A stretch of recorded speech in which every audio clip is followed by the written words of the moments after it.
नानक दुखिया सब संसार। ये गुरु नानक देव जी की टीचिंग का एक ऐसा वाक्य है जो सिर्फ एक वाक्य नहीं है, अपने आप में एक पूरी बुक समाई हुई है। वो कैसे? वो इस तरीके से कि जब हमारे साथ कुछ गलत होता है या हमसे कुछ गलत होता है तो हमको उस चीज का बहुत ही ज्यादा दुख महसूस होता है। आपको बताइए, जब आपको लगे कि आपसे कुछ गलत हुआ तो एक बहुत ही बड़ी गिल्ट वाली फीलिंग कि यार ऐसा क्यों हुआ, ये वाली फीलिंग आने लग जाती है। या आपके साथ कुछ गलत हुआ तो लगता है कि यार ऐसा हुआ क्यों। किसी पर्सन या किसी चीज या किसी इवेंट के प्रति एक नफरत आने लग जाती है। जैसे मर्जी हो, एक दुख का एहसास होता है और वो दुख आपको अकेलापन फील कराता है। अकेलापन वो क्योंकि आप उस दुख को एक आइसोलेटेड इवेंट, सिर्फ एक ही इवेंट देखने लग जाते हो, उसके आगे पीछे सब कुछ भूल जाते हो। जबकि ऐसा नहीं होता।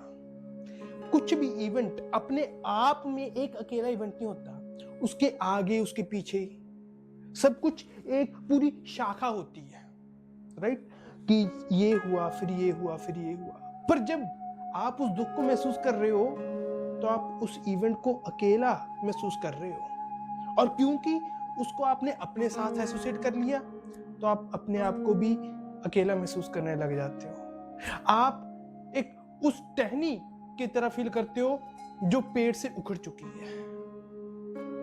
और फिर ये वाक नानक दुखिया सब संसार हमको इस बात का एहसास दिलाता है कि सिर्फ हम दुखी नहीं है, सारा संसार दुखी है। हमको इस बात का एहसास होता है कि हम अकेले नहीं है, सारा संसार ही इस चीज में पड़ा हुआ है। हम फिर से एक पेड़, एक विशाल पेड़ का हिस्सा अपने आप को मानने लग जाते हैं। एक टहनी जिस पे थोड़ी सी खरोच आ चुकी है, पर वो एक विशाल पेड़ का हिस्सा है, अपने आप को ऐसा देखने लग जाते हैं। और वो हमारे अंदर के अकेलेपन को दूर करता है, क्योंकि असली अकेलापन हमारे अंदर होता है। हो सकता है आप बहुत बड़ी भीड़ में हो फिर भी अकेले हो, और अकेले हो, अकेले बैठे हुए, आपके आसपास कोई नहीं है, पर अंदर से आप अकेले नहीं हो, तो फिर आप अकेले नहीं हो।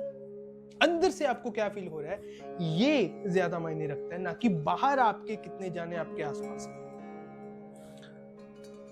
तो जब इस बात का हमको एहसास होता है तो हमारा दुख जो है वो दूर भी हो जाता है। तब जो खरोच हमको फील हो रही थी, एक टहनी की खरोच हमको फील हो रही थी, वो भी नहीं होती। इसी लाइंस पे भगत कबीर साहब जी का है, कबीरा मुझे लागे कि दुख मुझी को लागे, कोठे चढ़ के वेख्या घर का रही हाल। तो ये जो वाक है, ये जो फीलिंग्स है कि सिर्फ हम इसमें नहीं पड़े हुए, सभी इस समुंदर में फंसे हुए हैं। तो हम अपने आप को उस विशाल समुंदर का एक हिस्सा मानने लग जाते हैं, उस पानी का हिस्सा मानने लग जाते हैं, उस पानी की तरह महसूस करते हैं जो बहुत ही विशाल समुंदर में एक लहर जो उठी और फिर गिर गई, पर है वो समुद्र का हिस्सा ही। वो चीज महसूस करने से हमारा दुख खत्म हो जाता है।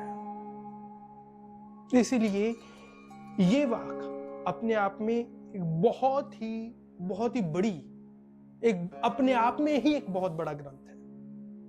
ये मानता होती है महान लोगों की कि वो एक वाक बोलते हैं और उस एक वाक में बहुत कुछ छिपा होता है।